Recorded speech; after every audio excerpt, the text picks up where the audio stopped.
On to our solutions carousel, if I can ask our solutions businesses and organizations to just kind of make their way to room 245. And first up is Solar United Neighbors. I personally love this solution because I'm part of it. It's a solar co-op.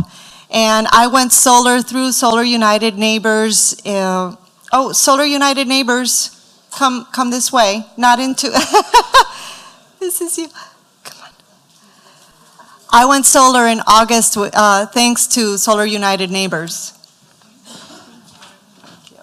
You just press the green button. For my slides? Yeah. Okay. Hello, my name is Sharon Van Smith, and I'm thrilled to be here representing Solar United Neighbors. I'm a volunteer. It's a nonprofit organization funded by a grant from the Green Corridor, and a number of fantastic organizations sponsor us, including Clio Institute and also the League of Women Voters. First off, how many of you in this room are solar homeowners? Yay. I see the mayor of South Miami back there. You may have seen a big spread in the Herald last week with a picture of him on his roof and a blog story about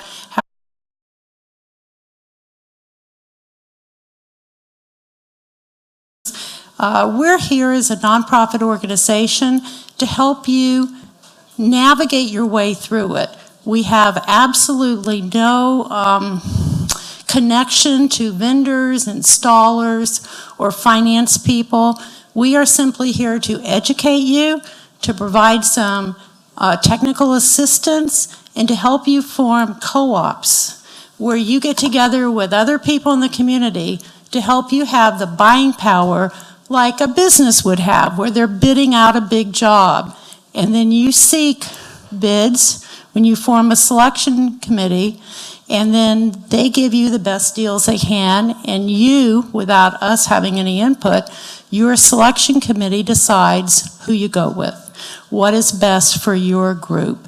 So that's what we're about, and it's a way of getting a better purchasing power, and also having the support of a nonprofit organization to help guide you through it. Right now, there are 46 co-ops in Florida that Solar United Neighbors have started. And this is giving people a chance to go solar who might not have been able to navigate it before on their own. The usual process is there's an information session where you go and you usually meet Jody Finber here in South Florida, who's a dynamic young woman who does a great presentation to fill you in on the technical aspects of solar. And then you form your co-op and form your selection committee, and you go on from there. Right now in Dade County, we have a solar co-op. It's closing April 29th, and you can sign up for it. You can go back there to the table at the end of this carousel, sign up with me on the computer, and you can see your own roof. All you need is a sunny roof with an unobstructed view. It helps if it faces south. You have no obligation to go solar. If you get the bid and you say, nah, can't afford it, or it's not for me right now, you simply walk away from it, but you've gained some knowledge, and knowledge is always power. There is a federal tax credit right now of 30% that you can get before the end of the year, and it's a rebate like on your taxes at the end of the year. Next year it drops to 26%. The year after that it drops to 22%. And then after that it disappears. So please stop back by there in the back and see me.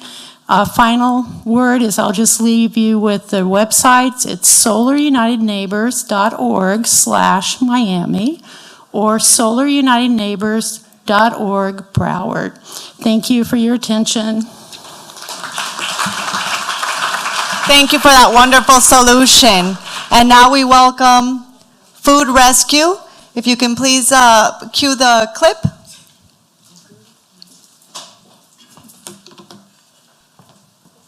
There's a video.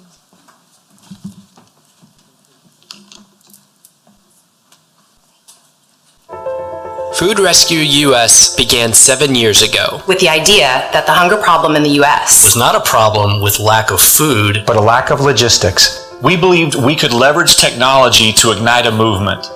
The idea was to use an app to provide on-demand opportunities for everyday people, non-food professionals, to pick up food that would have otherwise been thrown away and directly transfer it to places that provide that food to those people who may not know where their next meal will be coming from. And wow, did everybody like that idea. A couple of thousand people so far have been involved. And this vision for feeding 50 million Americans all over the country is happening. So far, 28 million meals have been rescued. This is 40 million pounds of fresh, usable food that would have otherwise been tossed into landfills. That's instead providing nutrition and hunger relief to people from New Mexico to Connecticut. And a lot of places in between. That's $60 million worth of food. All directly from point A to point B and nowhere in between. It's not just an idea anymore. It's a movement. All over the U.S., people are seeing this fun and engaging activity as a way to make a real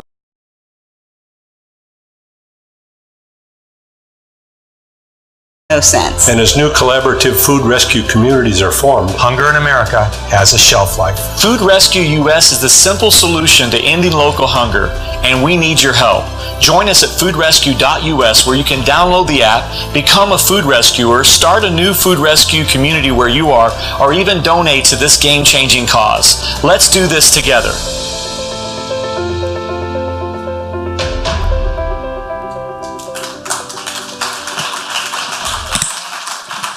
Hi, my name is Rachel Unger. Whoops. I know I'm a little shorter than the last presenter. Hi, my name is Rachel Unger, and I'm a 5th grade teacher at North Beach Elementary, a mother of 2, and a proud food rescuer. Food Rescue US Miami joined the movement last February to help end food waste here in our community. 40% of all food is wasted, yet 1 in 7 people go to bed hungry. But Food Rescue does more than help end food waste and deliver healthy food to the homeless and those who are food insecure. It is also one of the top 3 ways the environment can reverse the effects of climate change, which we just heard about. Decomposing food in landfills contributes to 25% of all methane gas produced. By keeping food from landfills, we are helping limit the production of greenhouse gas, which is known to impact climate change, global warming, and even right here, literally in the backyard, sea level rise. Here are the facts by numbers. Using the Food Rescue US app technology, Food Rescue US Miami has rescued over 400 times in the Miami area, rescued over 116,000 pounds of food, which, using USDA industry standard calculations, equates to about 97,000 meals and $200,000 in donations. Over 80 volunteers are registered to do rescues, from over 30 donors to over 10 receiving agencies. Many people have asked, is it actually legal to rescue food for donation from restaurants and supermarkets? And the answer is yes. The Bill Emerson Good Samaritan Food Donation Law, enacted by President Bill Clinton in 1996, allows food to be donated in good faith without liability to the owner. The app lists each available rescue and the matching receiving agency, and the volunteer, just like me, rescues the app. Donations range from unused or unsold prepared foods from buffets, prepackaged sandwiches, salads, fruit cups, breads, rolls, canned and boxed non-perishables, and a variety of baked goods. Our current food donors include Whole Foods, Center Plate at Hard Rock Stadium, the Fontainebleau Hotel, the One Hotel, Stubborn Seed, Star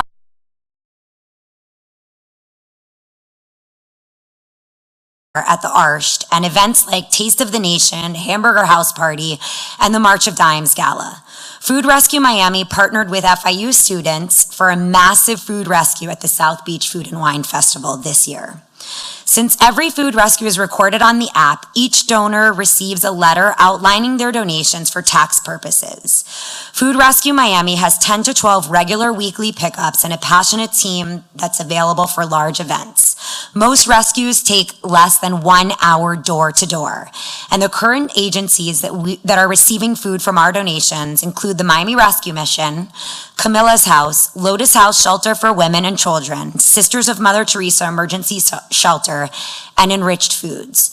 So don't just eat food, commit to an hour a week and give back to your community and help us reverse the effects of climate change while helping feed those who are food insecure. Join us. Download the Food Rescue US app and register as a donor, a rescuer, or receiving agent partner. Let's feed people, not landfills.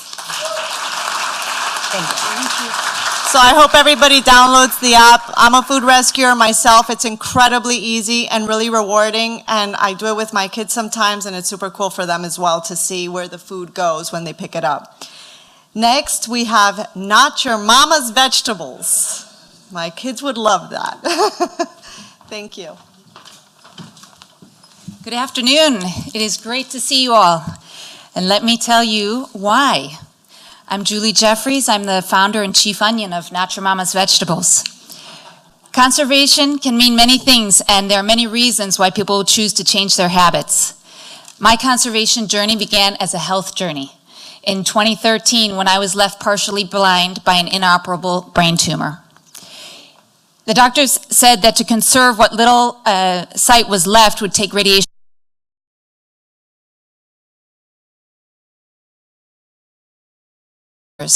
But I did not like their plan. I researched and I decided that a whole food plant-based diet could be a better path to health. I was successful in conserving my vision and then some.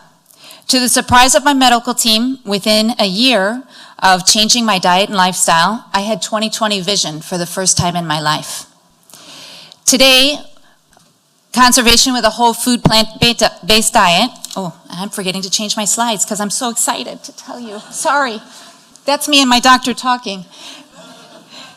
Oh, something happened here. Okay, well, sorry, the slides didn't come up properly.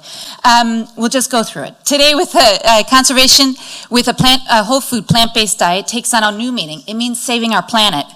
Our history of industrialized farming practices, particularly in animal and fish production, is killing our earth. There are reported to be over 400 dead zones around the world, up from 49 in the 1960s. These dead zones in the ocean are being created faster than we can recover them, and scientists agree that the primary reason and cause of these is nitrogen and phosphorus runoff from industrialized farming practices.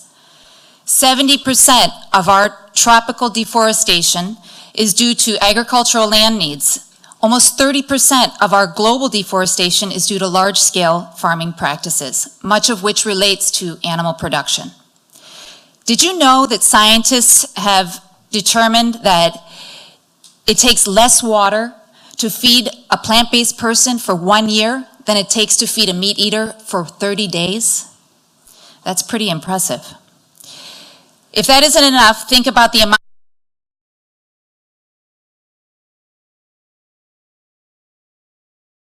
most of which finds itself in landfills or in our oceans. Nearly 1/3 of the average American dump is filled with packaging materials. And that's according to a University of Indiana study. But can you believe that fruits and vegetables come in their own naturally biodegradable packaging? The World Wildlife Fund recently stated that 30% of the world's fisheries have been pushed beyond their biological capacity. And we're starting to see that the survival of some species is threatened, all because of overfishing of our waters.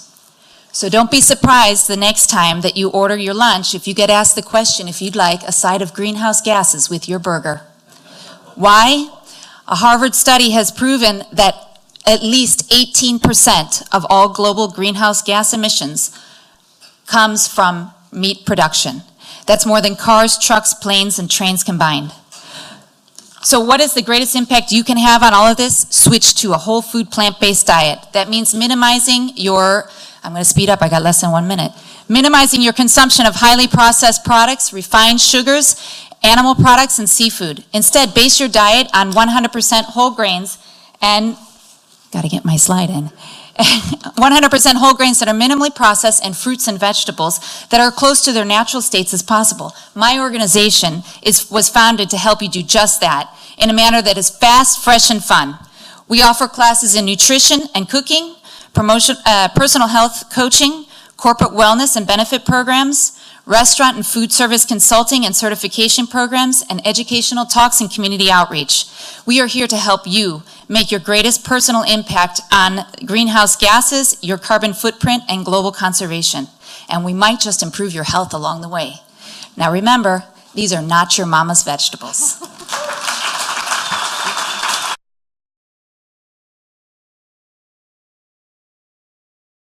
To Citizen Climate Lobby table. And next we invite Anneliese Orb.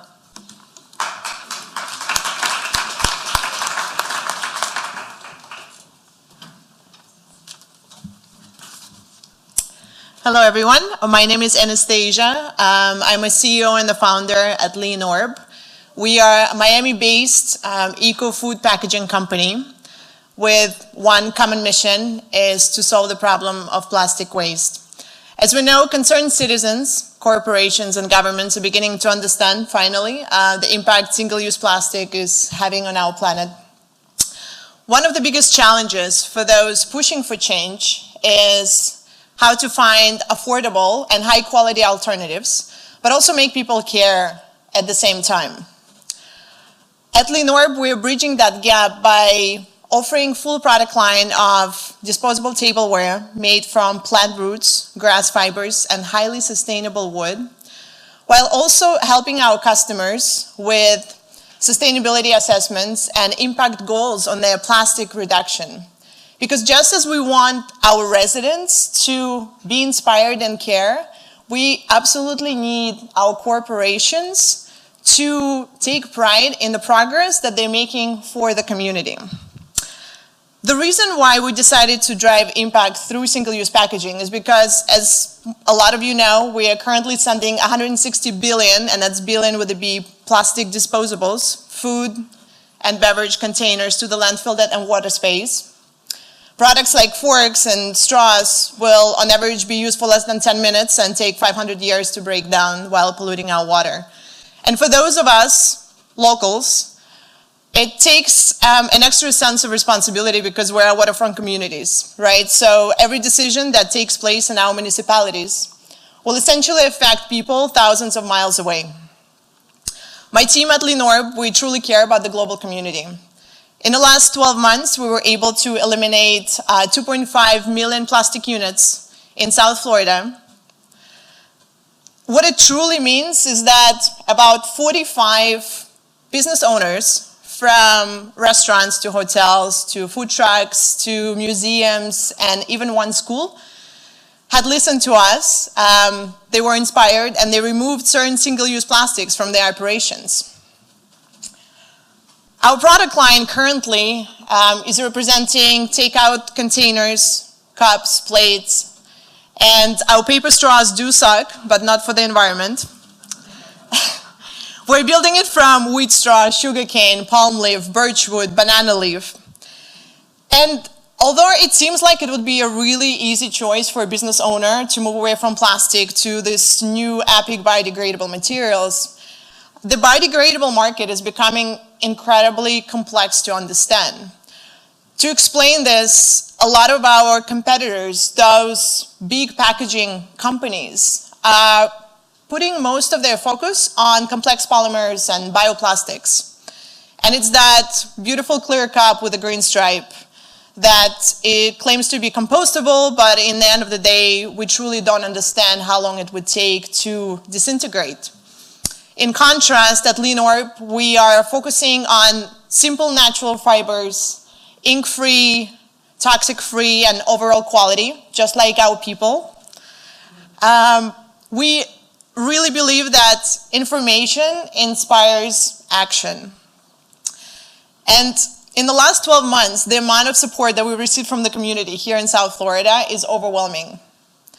That allowed us to set really ambitious goals this year to eliminate 19 million plastic units here in Miami. We cannot do this alone. So I encourage everyone in this room to please help us get there and connect us to business owners, connect us to schools, connect us to academia, connect us to policymakers. Let people know that we exist. Let your children know that we exist. Because we all have to roll up our sleeves and fix this collectively. Thank you. Thank you, Orb. And talking about plastic pollution, we now welcome Fill-A-Bag. Play the video, please. Hey everybody, good afternoon. Are you guys here for the beach cleanup today? No, it's only a half joke because if you ever see me on the beach, I just may ask you that question. My name is Manny Rionda and I'm one of those weirdos who picks up trash on the beach. Anybody here ever been to a beach cleanup or know someone who has? Yeah, it's a thing, right? It's a thing. It's happening out there, and for me, it's been a thing for several years. Used to wake up in the morning, go catch the sunrise on the beach, grab a bag, bring a bag with me.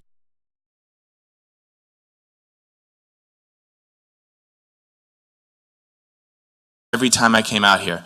So I started doing it, and I take a selfie, share it up, and the response that I got was incredible. I wasn't doing it to brag. I was doing it to connect with people, to motivate people, to align with people. And the reaction from folks was incredible. So my girlfriend and I, Nancy, we decided to, somebody told us, some folks from the Miami Foundation have this thing called the Public Space Challenge. I don't know if you've heard of it. But the Public Space Challenge invites people to submit ideas to activate an open space, a public space. Create a pocket park, a community garden, light a bike path, a pop-up library, whatever it might be.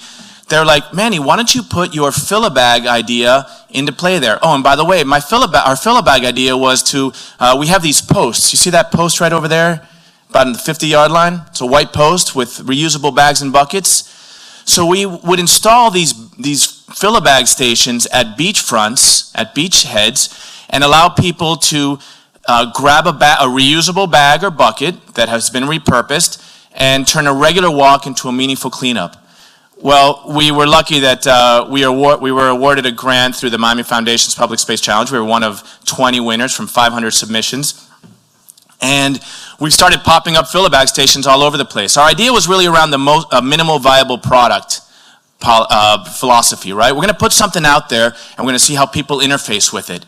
We're going to allow that Fill-A-Bag station, that Fill-A-Bag activation to take on the personality and the resources of the community that's activating it. Maybe there's an expert in recycling or repurposing. Maybe there's an artist who wants to collect plastic for an art project, an educator, a carpenter, whomever it might be. And what we have found is that people are connecting in a very personal way to this. There's not a day that goes by that I don't get pictures, like sniper pictures, paparazzi pictures of people posting, here's a Fill-A-Bag person. Kids, adults, multi-generations, they're out there together. And what happens is that if you've ever been to a beach cleanup, you know it becomes hard to walk past that trash again, right? But not only that, what happens is that it activates something in you in a very personal manner. Your thing may not be marine debris. Maybe it's bringing your own bag to the store. Maybe it's bringing your same lunchbox to school every day or your own water bottle. Maybe it's refusing single-use plastic in your life, right? But it's going to be something. And we invite you all to come on and be part of the Fill-A-Bag community. Anyone on Instagram here? Follow us up. We're on Instagram, Fill-A-Bag. We want to show you what we're doing. We want to share what you're doing. We know through all of our time out there, schools are reaching out. Other groups that are starting similar type of initiatives are reaching out. We're meeting people like the folks from Manny Orb and the people from the incredible team from Clio, who we go to each other's things. We support each other. So thank you very much. Appreciate your time. I'm trying to keep it under 5 minutes. Thank you. We'll see you out there. Thank you so much. Thank you, Manny. We have 2 more solutions and then a very special video from Congressman Ted Deutsch. I would now like to welcome I See Change.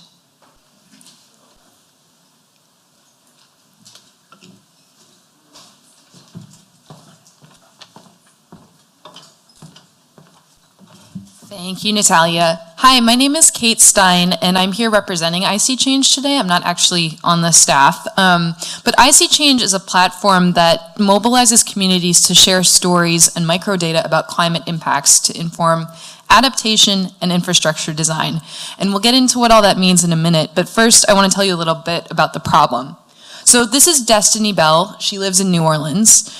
There and in other cities like Miami, residents have seen traditional approaches to flood modeling and planning and adaptation struggle to take into account block by block differences in flooding and also the context, the community context in which that flooding occurs. We've heard about some of that today in our social justice panel.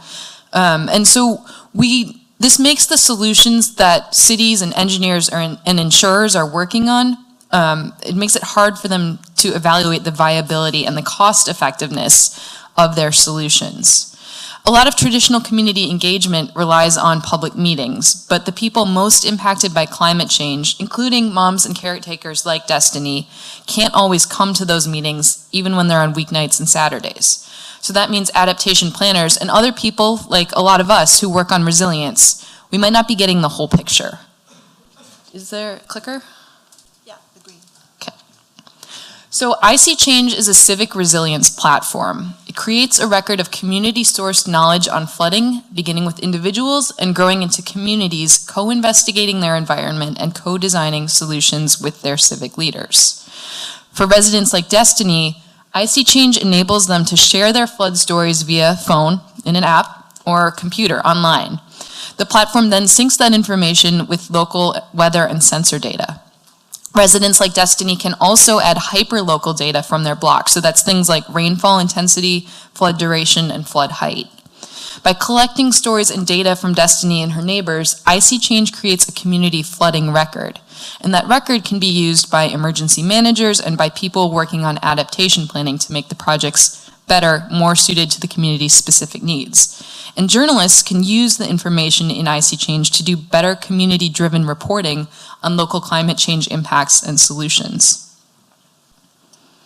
So unlike traditional emergency-only apps or 311 services, IC Change tracks patterns over time with dialogue from residents, the photos that they submit, and data, both the weather sensor data and the data that they are submitting as far as flood duration and height and rainfall intensity. The platform can verify storm-by-storm differences, which makes the resilient solutions it assists with more targeted to specific problems in specific communities and also more cost-effective. So for an example, that pink dot that you see up there, that's Destiny's Corner in New Orleans.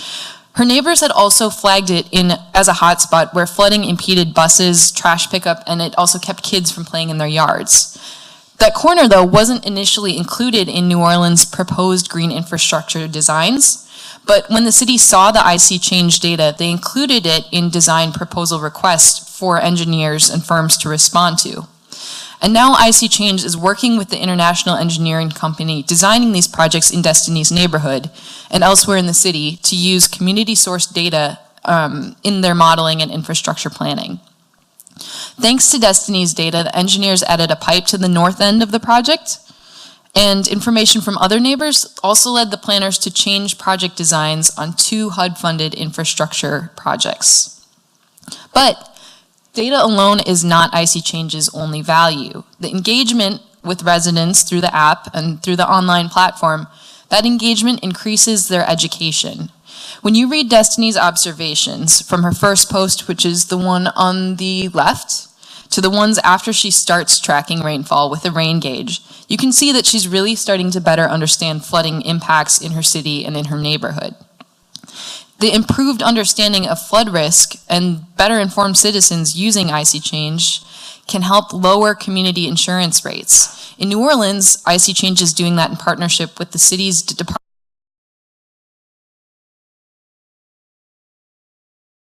Summary of IC Change's approach. If you want more information about the app, you want to learn how to sign up, you can come talk to me. I can put you in touch with their staff. They're based in New Orleans. They're also at the table in the back that doesn't have any signs. There are some note cards that have more information. So feel free to pick up one of those as well. Thank you. Thank you so much. You'll also be receiving a newsletter after the event, and it'll include all of our solutions carousel. And last but not least, we have Climate Future. Could you play the click, please?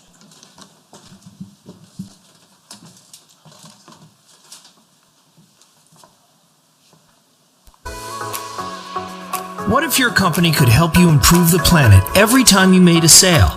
What if every time you bought something online, you have the option to offset the cost?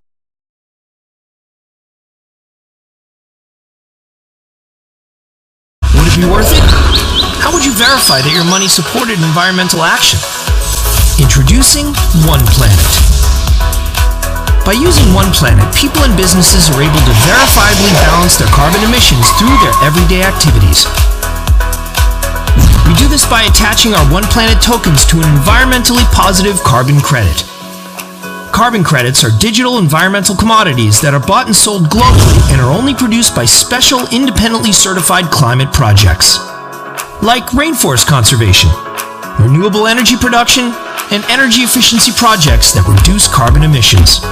When you make a purchase online using One Planet, it automatically supports those carbon-reducing projects.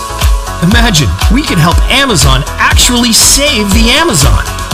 Any online retailers can turn their home delivery service into an eco-service that helps the planet.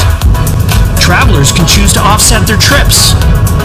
Electric vehicle owners can charge up using One Planet tokens for carbon-free electricity. Imagine companies rewarding passengers for taking less carbon-intensive transportation options, like rail. Or even a credit card company allowing its customers to offset monthly fuel purchases. Saving the world is going to take a lot of different people taking a lot of different actions. But when we come together and use the power of the blockchain to verify that we're doing our part, it helps us all. Welcome to the new world of One Planet.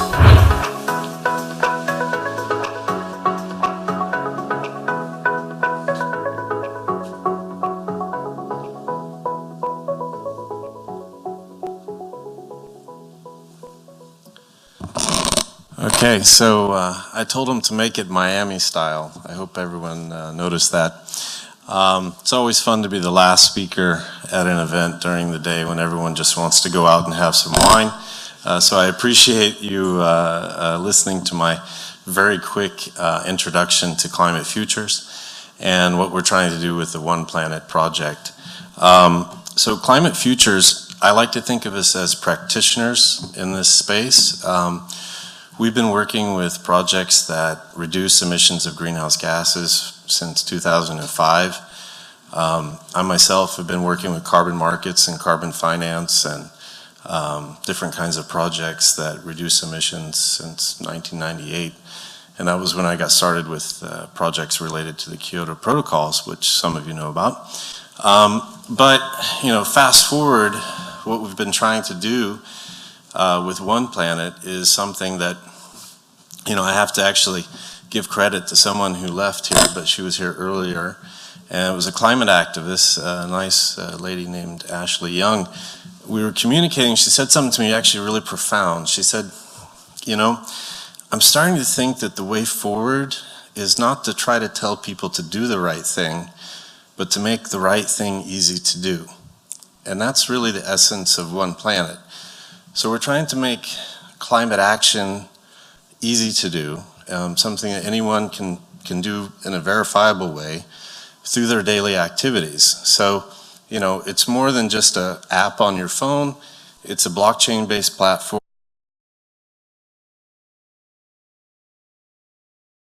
It's built in a way that we can add our functionality to any e-commerce platform, similar to how PayPal or Google Maps is added into all these websites that you probably use every day. So, could use a little water, but anyway, I think I'll end it at that and just answer any questions that people might have. Check. Oh, I should also add that if anyone likes working with social media, we're looking for some people to help us with our upcoming campaign. So just come by the table there in the back. Thanks. Thank you so much. Thank you. Do Do I get to answer any questions? Actually, we're going to let them know that you have a table in the back. Oh, okay. That would be great. So no questions today? Probably in a couple of months. So that's why we're ramping up our campaign. And if you're interested, please go to our website, register for our newsletter, and we'll keep you posted on the launch dates.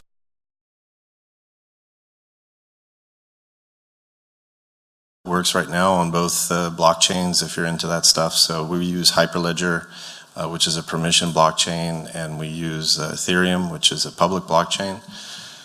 But the whole idea is to basically expand the base. So I've been talking to a lot of these events now for like 20 years. So it's like speaking to the choir. And that's great. But we need to expand the base. We need to capture the casual environmentalists out there, not just the people who really are hardcore environmentalists, but people that are really busy during their day and just need some easy ways to find the climate-friendly solutions and options during their daily activities. So we're all consuming every day, but it's hard sometimes to find those options that are climate-friendly, and that's one of the things that the One Planet ecosystem is going to build. So, thanks. Thank you.